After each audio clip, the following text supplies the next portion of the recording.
Hello there, guys. Welcome back to Younes Talks Football. I hope all of you are doing well. Unbelievable scenes. Yep, something we've never seen before. Ladies and gentlemen, something we've never seen before.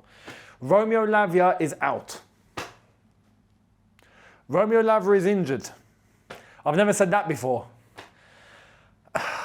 I'm trying to laugh and not cry, you know, because we're going to dive right into this. This is...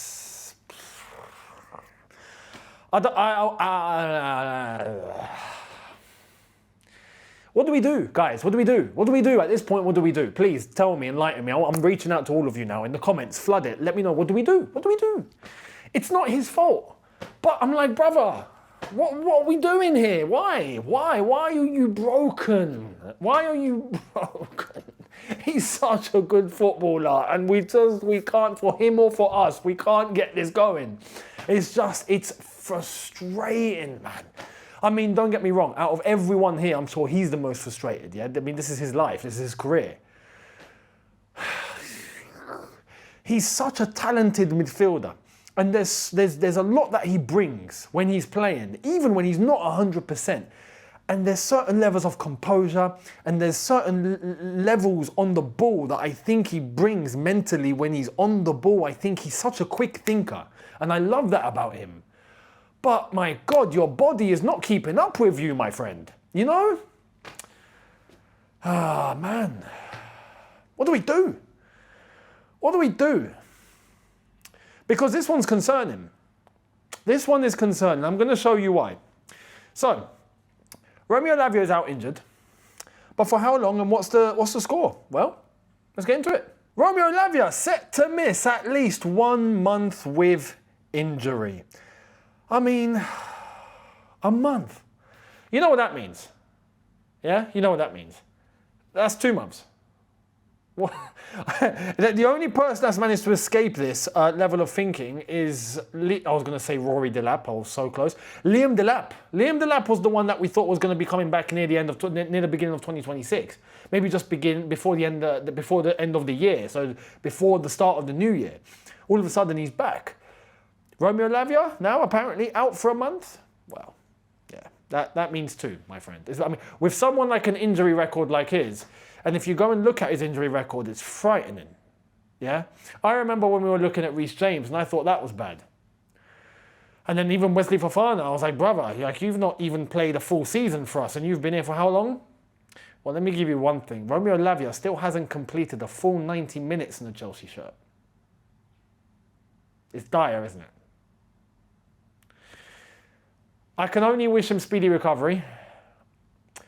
And I can only try and really get it honed into the medical team and to those at Chelsea that I think it's best we don't see him back until we know he's 100%. Yeah, there's just no point. Because at this point, if we try and even bring him back at 80%, he's going to break. There's just no point. We now know that even when we think he's fit and he's got a couple of games in the bag and we're like, you know what, he's looking good, he breaks. We need to make sure that he doesn't touch a football pitch until when he has been through it in training. This is why he's not going to be back after a month. Maybe not even 2. Because if Chelsea do their due diligence and they really, really give the time, we will see him back in 3 months. We won't see him back in a month.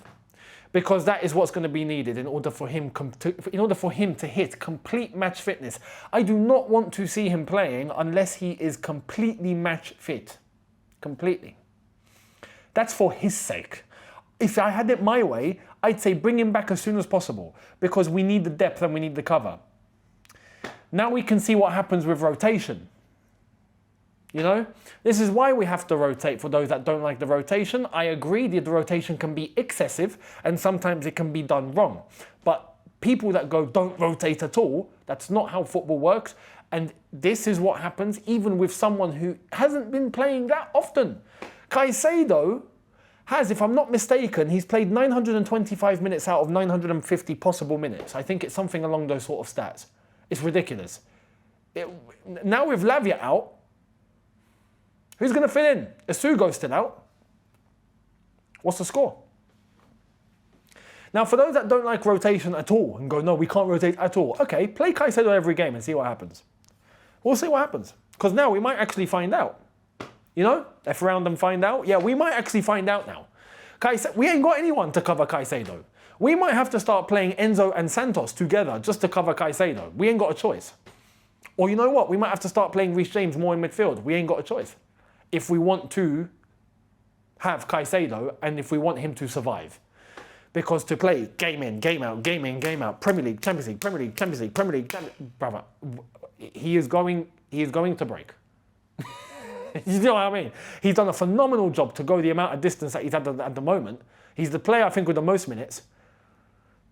Touch wood, yeah? It's in God's hands. At this point, it's in God's hands. How supernatural he can be, it's in God's hands. We'll see. Lavia out. I wish him the best, speedy recovery, and I hope to see you back as soon as possible, right? And please, when you come back next, just make sure, please, you are fully ready to go. Not 99%, I need 100. Speedy recovery. It's annoying. Let me know your thoughts down below. Now, Enzo Maresca. I want to show you something on Enzo Maresca. It's interesting, this. Check this out. Chelsea in the Premier League under Enzo Maresca this season. These are the stats. Well, you know me. I'm not a stats man, but we're first in XG.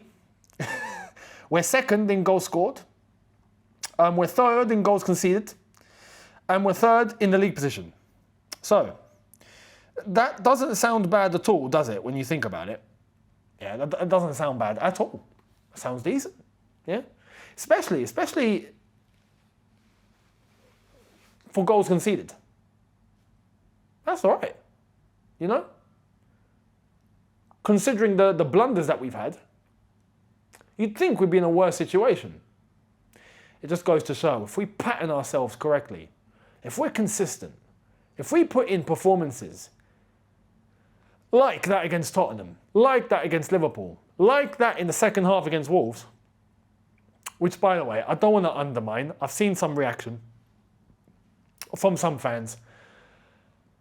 And I'm not going to tell people how to think. Everyone has the opinion. Everyone is entitled to how they want to react.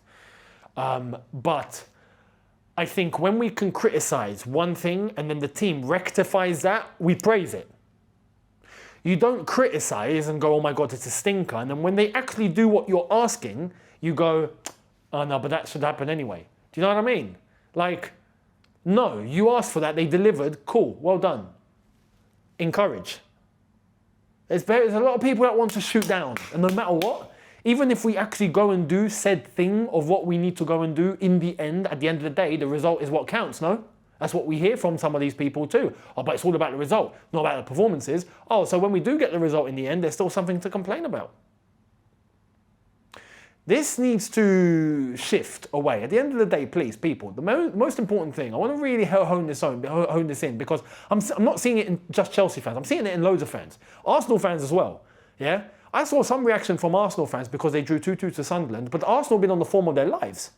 And all of a sudden, oh, no, but, you know, look, it's starting to crack. We're rubbish. No, what do you mean rubbish? Arsenal are flying. And that Sunderland team is a physical team. This is the beauty of the Premier League. You're going to come across teams like Sunderland. You're going to come across them. We had it with Palace. You're going to come across, this is England. St. La Liga, it's not monopolised. This is the sort of league where you shut up to Burnley one week and you lose 1-0. And you're like, what the hell happened here? Welcome to the Premier League, my friend. This is what happens. For Arsenal to be able to get to the Stadium of Light, they put in that game. Not the best game from Arsenal, 100%. But credit to Sunderland, because they're the ones that showed up properly. And like we all anticipated, and we said this on Shootout, link in the description, they were going to be physical on the day. I actually had Arsenal winning, but I said it was going to be tight. I had them winning 2-1. And I was this close to that result until Sunderland showed some perseverance at the very end in order to claw out a draw. But that's credit to Sunderland. But that doesn't mean Arsenal are crap. So many football fans now have this black and white mentality. People, there's a lot of grey. Yeah? And that's not just football, that's life. There's a lot of grey. So get out this extremist mindset. There's a lot of people that are extremists now in football as football fans. And it's wild. Where does this come from? You know, be real and be logical, but be fair. You know, and it's never just, it doesn't have to be one extreme side or the other. There are things in between that you have to acknowledge. If not, you're living in doo-doo land or cuckoo land or Lulu land, whatever land you're thinking of, you're there. So honestly, I have to mention that because it's a modern day football fan thing that I'm starting to notice, and I'm like, this is crazy, and that's toxic on both ends. That is toxic. So anyway. Let's wait and see. But Maresca, on paper, doing well, but we know this team can do better. They can do better, but they can only do better with consistency. That's the key. So we need to get our heads out of our backsides from time to time, and we need to constantly give what we know we need to give every game and try and find some consistency, because if we do that, we can go far. So let's hope. Let's wait and see. Now, talking about that, Chelsea apparently have an idea on what's going to happen in terms of the window in January. Well, you're going to be interested to hear this, so let's get into it. Here's Fabrizio. Chelsea are happy with their squad and have not started any conversations for new centre-backs in January transfer window. Chelsea will monitor the market in general, but are happy, and it's very quiet at the moment. Chelsea also felt there was no probable player on the market in August who could make an impact. We're talking about the centre-back position here, right? And I hope this doesn't turn into Disasi's going to make a comeback. Do you know what I mean? Because I think that's what we're kind of scared of, aren't we? You know, Disasi played for the under-21s the other day. Well, all of a sudden, what's going to happen? Is he going to make a comeback? I hope not. You know? But at the end of the day, do I believe there are answers in the squad? Yes. Are they fit and available? No. This is the problem. You know, it'd be very easy as well for people, and I would love this. If you gave me to this on a plate, I would take it. But there's people that would go, okay, let's get Bastoni, for example, right? Yes, I'd take him. But let's be real. Are Inter selling him? Even if you threw 100 million at Inter, are they selling Bastoni? But probably not. And let's be honest, we're not going to be in a position to give 100 million to Inter Milan. So we forget it. It's not real. It's a fugazi. It doesn't exist. We can't entertain that idea. Whether you want it or I don't or whatever, we can't entertain that idea. So, realistically, what are some of the options out there? Well, I'll tell you one realistic option. If we want to really go and get the player, we probably can. That's Marguerhi, because he's available on a free. If we really wanted to, we could go and get Antonio Rudiger back, because he would be available. Maybe even on a free. There are players there. You could even argue, this would be wild. It's a bit out of left field. It's very unlikely, but it is possible because the move has already been angled by another club. Konate to Real Madrid is on the cards. But what would happen if someone tried to swoop in and give him a better deal? It can happen. That's probably not going to be Chelsea, but you get my gist. Those are players where there is in the realm of a possible move, right? If you really wanted to go for it, you probably could. Apart from that, you know, realistically, look, Fofana was meant to be the number one defender, but he was always injured. He's actually playing well now since he's been back from injury. But let's hope he doesn't break. He needs games. We won't know. Levi Colwill, he's out. And he's out for the season. We don't even know what he's going to be like after he comes back from injury. We don't know. You know, centre-backs when it comes to injuries can be very delicate because they go in for tackles and they go in for hard hits and they take impact and they really put their bodies on the line, and sometimes their bodies can't handle. So we have to be careful here. But right now, I'm not surprised to hear that there's nothing in terms of January. It's just gone into November. We're not going to be told about anything until January comes around, so forget it. For now, forget it. Until we get to the window and we know what we look like in January in terms of the league and in terms of form, then we'll know. So, let's wait and see. Now, let me know your thoughts on that one. If you have any centre-backs in mind that are realistic options that you think we can go after, let me know who. I'd love to hear what you guys think. Let me know down below. Now, Enzo Fernandez has spoken. Now, this is very, very important. Pay attention to this. And it goes again to the people that just want to not rotate and keep playing and playing and playing and playing. Well, Enzo's going to tell you from his own mouth how he's feeling. And fair play to the player. Fair play to Enzo Fernandez. I've got to credit him. Check this out. He says, I will not be available with Argentina. I was just talking to the medical team because I had a problem with my knee in the last 4 months. I came with a bone edema that got worse in the last weeks and months because we played a lot of games. I think the most important thing is coming to the end of the season, and I think it's good to make this decision together, always respecting the doctors and everything. So, it seems like Enzo Fernandez has actually been playing through an injury. He's not going to the Argentina. He's not going to international break. And he goes into some further detail here, saying, I'm in a lot of pain. I'll try to recover as much as possible over these 2-3 weeks and be 100% ready to train and play with my teammates again. He's playing through pain. Which makes sense now. Why he had such a stinking start to the season. Okay. Now we get it. And for anyone that's going to say, nah, but okay. This is player PR, This is Enzo trying to cover his own skin.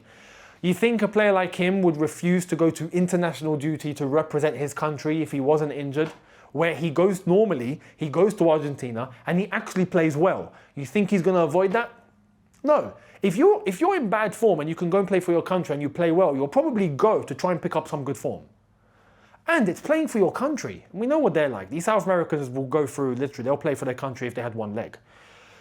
So this is the key here. He has a problem. And we're playing him week in, week out. See the gist here? This is where you go back to Enzo Maresca and you go, yeah, you have to rotate. You have to. And this is why I've got no problem with it. I've got no problem with rotating. But I want it done correctly. Yeah? Players in their positions. Not the whole team. Sometimes there are players that can play. There are players that are not in the same situation as Enzo Fernandez that can hack 2 games a week, no problem. I think right now we look to Esteval. He should be playing. Premier League, Champions League, no problem. And if you want to take him off in the Champions League at times where we've got the result, but now we've got big games anyway. So even if you want to start him in the Premier League and then take him off with 20 minutes to go, fair play, no problem, but get the result in the bag because he has the impact to kill off the game early. And that's what we want because we want consistency. It makes sense. These are the things when we talk about Enzo Maresca. But overall, the concept of rotation is not new. And it's a good thing. Enzo Fernandez, fair play, because he's been playing with pain, and I think that's very, very admirable from him. In order for him to do that and not go to international duty whilst he has been playing with Chelsea, I think that's class. Overall, for us, that's class. Normally, it's the other way around, but fair play to him. So, let me know your thoughts down below. Now, I'm going to show you this.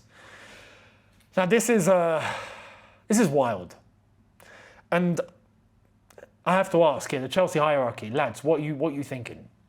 What's going on here? Let me show you. Here it is.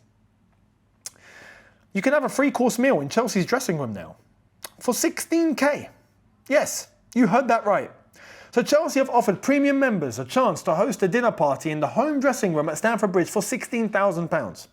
Also says the club will offer champagne, a fine dining 3-course meal, a private night tour of the stadium, and a photographer for 16k. Okay, 2 things. One of those things you're going to be shocked to hear from me. You know what? Let me start off with that. Actually, let me start off with that. 16k for that. I'm sorry, that's not enough. Can we just be on... We could hire for 30 people, by the way. This is for a dinner party of up to 30 people. You pay 16k. No, I'm sorry. There are venues that are prestigious that don't cost 16k to host a dinner party of 30 people. And you're going to charge the Chelsea home dressing room. And you're going to expose that room. Yeah, you're going to expose that specific location. And you're only doing it for 16k. No, I'm sorry, mate. You should be charging 50 minimum. Minimum. If you really want to make it your worthwhile. If you really, really do, 50 minimum. 16 is a disgraceful price. Can I just start off with that, yeah? But that's on a business level because I get why they're doing this, yeah? They're trying to get income from some way, shape or form. I get it. 50 should be the minimum price here. But let me go to the main point. This shouldn't be a thing in the first place. What are we doing? I would rather a dinner party is hosted on the pitch instead of the dressing room. Yes, I said that correctly. I would rather the dinner is hosted on the pitch. All you got to do is put a carpet on the pitch, host the flipping thing on the pitch. I think that would be a phenomenal experience. I've played on the pitch at Stamford Bridge. The pitch has been open to charitable events, to various performances, but the pitch is fine. But the dressing room, no, I'm sorry, there's 2 reasons why I disagree with hosting anything in the home dressing room, yeah? Even at least if it was the away. But the home dressing room, the concept of a dressing room. Firstly, the dressing room is for the first team and whoever's playing there, the women's team or the academy team, whoever's in there, That's a sacred room for them and them only. And 2, have you been in a dressing room before? And don't think just because these are professional Premier League top-end footballers that their sweat smells like flipping, Chanel or smells like Tom Ford. No. These are human beings just like you and me. In fact, it'll probably be more. You lot think that dressing room has to go through pest control times 100 in order for it to be cleansed to host a 3-course meal in there. Are you mad? Mate, the amount of Lynx Africa that will probably be splashed in that whole room is ridiculous. The amount of bleach that's going to be needed to disinfect that entire room from bacteria that is used based on the players that play week in, week out. Leave the dressing room alone. What are you doing? Leave the dressing room alone, man. Like I said, if you want a more extravagant experience, if you want a massive dinner party, the pitch is all the room in the world that you need. Because the pitch gets worked on frequently. The groundsmen go and they do their thing. This international break, the groundsmen will be on there, basically coming up with a brand new pitch. If you want to host something, man, to do it there. It's no problem. But then again, we've got suites. We've got all sorts at Stamford Bridge. Why are we needing to flipping out the home dressing room? And like I said, okay, I'm against it. But if you're really going to do it, you're only charging 16k. Nah, come on, man. Nah, you got to make it worth your while. I'm sorry, 50 minimum. 50 minimum. Well, but then again, this all comes down to the thing that we ain't got a front of shirt sponsor yet, which apparently is meant to be done soon, but what's going on there? This is not a way that I agree with making money. I don't. Not the dressing room, I'm sorry. Not the dressing room. Come on, it's a dressing room. It's like I said, if you've been in a dressing room, if you've been in a football dressing room, you would know exactly what I'm talking about. Can you imagine eating your dinner there? If you've played, can you imagine the dressing room that you were in, or you are still in right now? Imagine eating a 3-course meal and paying 16k for it and get out of it. You lot, man, honestly, what are we doing? What are we doing? I'm sorry, it's funny.